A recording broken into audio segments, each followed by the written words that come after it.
Today's lesson is entitled Multiply and Divide Decimals by Powers of 10.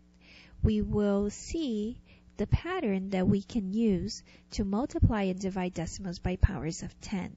But first, we need to do a little review. 10 to the first power is, we have a base of 10, which is the number that we multiply, and we multiply that number times itself one time.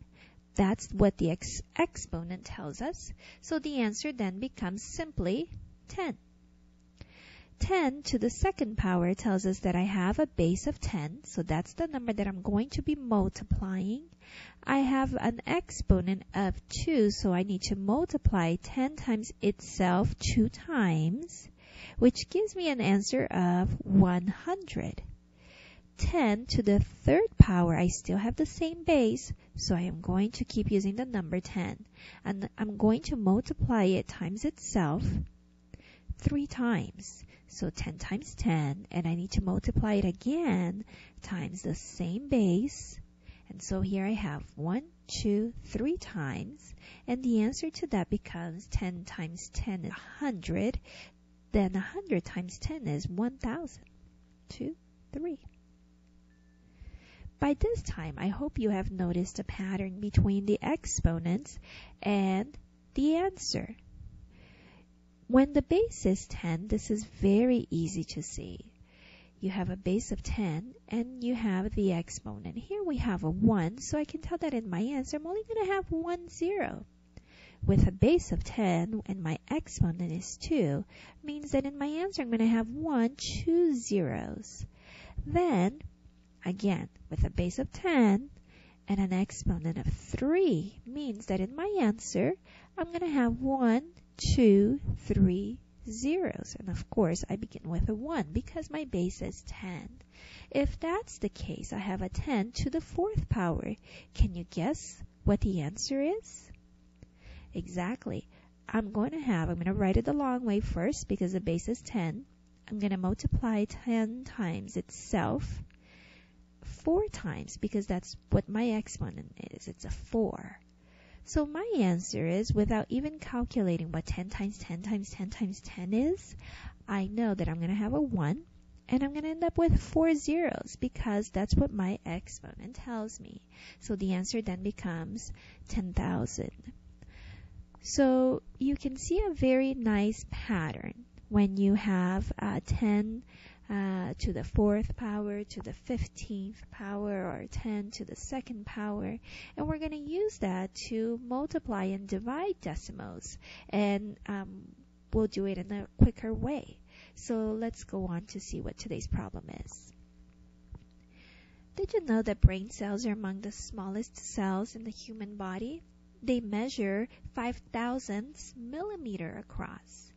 And using a microscope, some of them can make objects appear 10 to the first power times, or 10 to the second power, or even 10 to the third power times larger using different lenses. So the question then becomes, how large would a brain cell appear at each magnification level? We will look at 10 to the first power, which is the one right over here. And if we multiply 10 to the first power, which equals to 10, and we multiply that by 5,000s, we know that we will have a 0 that will come down right here. Then we'll have a 1 times 5, 1 times 0, 1 times another 0, and 1 times another 0. Using what I have learned, since I have 1, 2, 3 spaces after the decimal point here and none here, in my answer I will have 3 spaces after the decimal point as well. 1, 2, 3. Okay, so my answer then is, I am going to go ahead and rewrite it down here, 0.05. Okay, now I'm going to go on to the next problem. I'm going to go ahead and bring down these 2 zeros over here. I'm going to do that first. And then I can multiply. 1 times 5 is 5. 1 times 0 is 0. 1 times 0 is 0. And 1 times 0 is 0 again. Now I'm going to use what I have learned, and I know that I have 1, 2, 3 spaces after the decimal point. And I don't have any over here, so in my answer, I'm gonna have 3 spaces after the decimal point. 1, 2, 3. Notice then how my answer is different now that I've multiplied by 100 as opposed to 10. So now I have 0.5. Before I work on the next problem where I multiply 5,000 times 1,000, can you imagine what the answer will be? Do you see a pattern? I'm going to go ahead and bring down these zeros right here. 0, 0, and a 0. Now I'm going to go ahead and multiply this 1. 1 times 5 is 5. 1 times 0 is a 0. 1 times 0 is a 0. And 1 times 0, it's still a 0. Lots of zeros.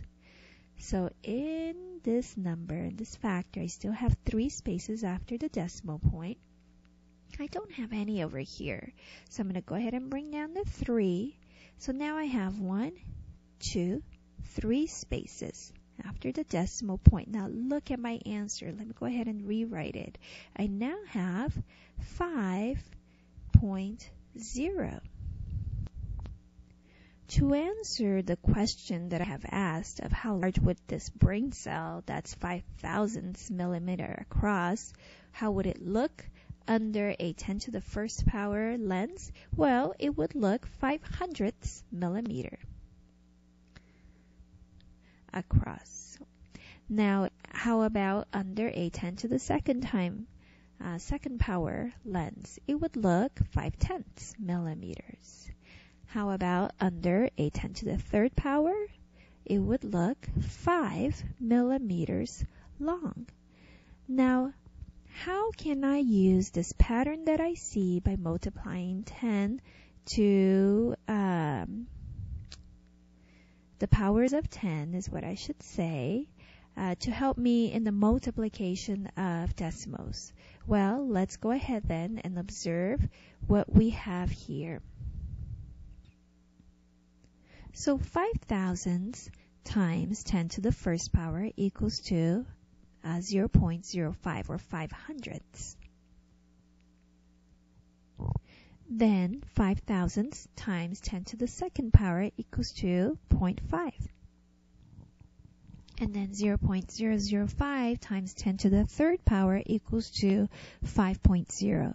So let's see what we can learn from these examples. 10 to the first power. What I notice in my answer is that when I multiplied, the decimal point moved to the right 1 space. Do you see that's what happened in the answer? Then let's go ahead and look at to the multiplying by 10 to the second power. I have 2. So if what happened in the first one is going to happen on the second one, then I predict that my decimal point will move 2 spaces to the right in my answer. And that's exactly what happened in 0.5. Finally, in the last example, when I have 10 to the third power, I predict then that my decimal point will move 1, 2, 3 spaces to the right when I multiply, giving me the answer 5.0. The point of this lesson then is that when I multiply by powers of 10 means simply that I will move the decimal point to the right. To help us remember, please look at how M is very close to the alphabet, to the R in the alphabet. Okay? Now, let's keep that in mind and let's try a couple more examples. Let's multiply 0.5 times 10 to the second power. The best way to do it is to go ahead and copy this factor in your answer, 0.5, so that you can figure out how many spaces will you move this decimal point. Now, you see here that you're multiplying by 10 to the second power. The exponent tells me how many spaces I'm going to move my decimal point. Since I am multiplying, I am going to move to the right 1, 2 spaces, and that's where my decimal point will be. I have this blank space over here, which means I will need to fill it in with a 0. My answer then, I'm going to go ahead and rewrite it over here, is simply 50 or 50.0. Let's try another example. 3.8 times 10 to the third equals 2. I'm going to go ahead and write 3. I'm going to write the point because I don't want to get confused, but I know that my point is right here. So here we go. The exponent tells me I'm going to move 3 spaces. Now, the multiplication sign tells me I'm going to move to the right. So here we go. 1, 2, 3. And this is where I place my decimal point. I need to fill in these spaces with zeros. So then my answer then becomes 3,800. One final example is, here we go. I know I'm going to write this out. It's 0.04, and I'm going to multiply that by 10 to the third power. That tells me I'm going to move 3 spaces, and the multiplication tells me I'm going to the right. My decimal point is right here, and here we go. 1, 2, 3. This is where my decimal point moves to. I'm going to go ahead and fill this in with zeros, and my answer then is simply 40. Now that we know how to multiply by powers of 10 by moving the decimal point to the right, we can now divide decimals by moving the decimal point as well. Since division is the opposite of multiplication, can you guess in which direction the decimal point will move to? Let's find out. That's right, because division is the opposite of multiplication. When you divide decimals by powers of 10, you move the decimal point to the left. Let's try some examples.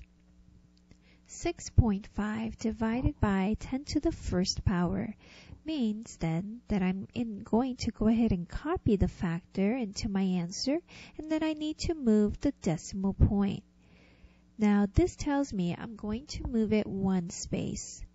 The dividing tells me I need to move to the left. Since I started out right here at 6.5, I need to move 1 space to the left and then put my decimal point right here. I'm going to go ahead and rewrite it.